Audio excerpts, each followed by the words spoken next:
సర్వాధికారము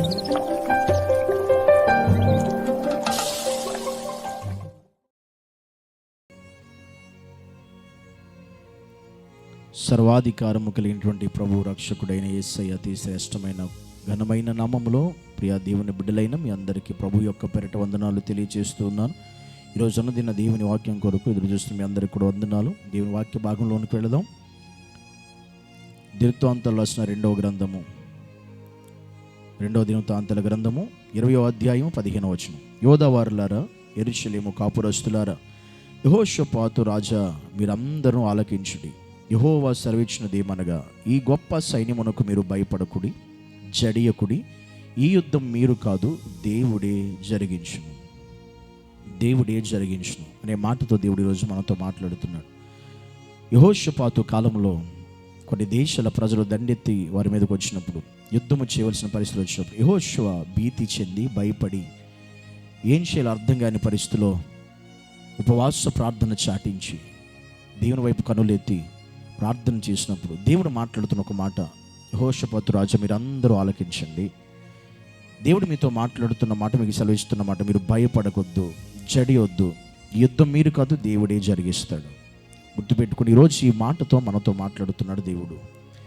ఈ లోకంలో కూడా ఎన్నో యుద్ధాలు మనకు వస్తాయి. ఎన్నో యుద్ధ వాతావరణ పరిస్థితులు మనం నడిపించబడాలి. మనం కూడా శత్రువులు చుట్టుముట్టే పరిస్థితులు మన జీవితాల్లో, మన కుటుంబాలు ఎదురవుతాయి.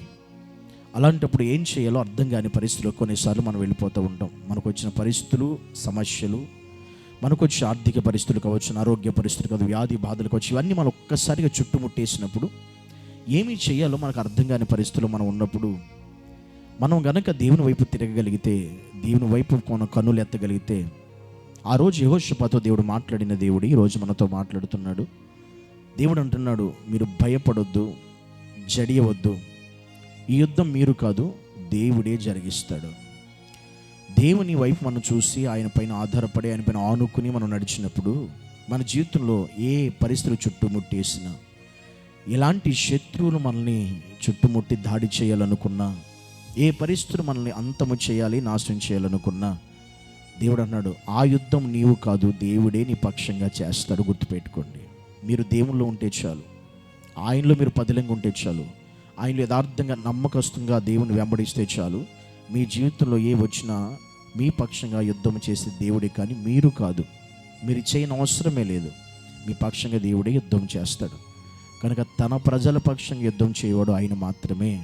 కనుక మన పక్షంగా యుద్ధం చేసే దేవుడు మనకున్నప్పుడు మనం ఎవరితో యుద్ధం చేయని అవసరం లేదు, ఎవరితో పోట్లాడిన అవసరం లేదు, ఎవరితో కోట్లాడిన అవసరం లేదు.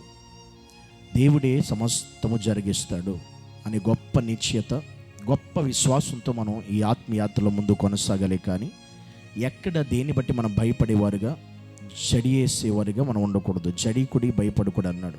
కానీ ఒకవేళ నువ్వు ఏ పరిస్థితి బట్టి ఒకవేళ భయపడుతుంటే దేవుడు చెప్తున్న మాట, భయపడకు, జడియకు, నీ పక్షంగా దేవుడే కార్యము జరిగిస్తాడు. కనుక ఈరోజు ఈ స్థితిలో ఎవరైతే ఉన్నారో వారందరికీ కూడా దేవుడే నీ పక్షంగా యుద్ధము చేసి, నీ పక్షంగా కార్యము జరిగించి, నీకు గొప్ప మేలు ఆయన జరిగించునుగాక. ఆమేన్. పరమ తండ్రి యేసయ్యా, నీకు వందనాలు.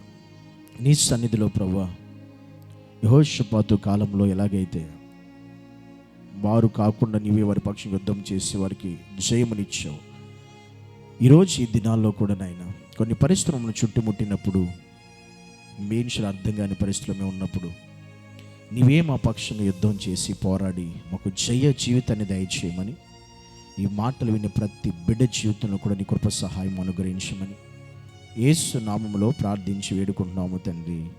ఆమేన్.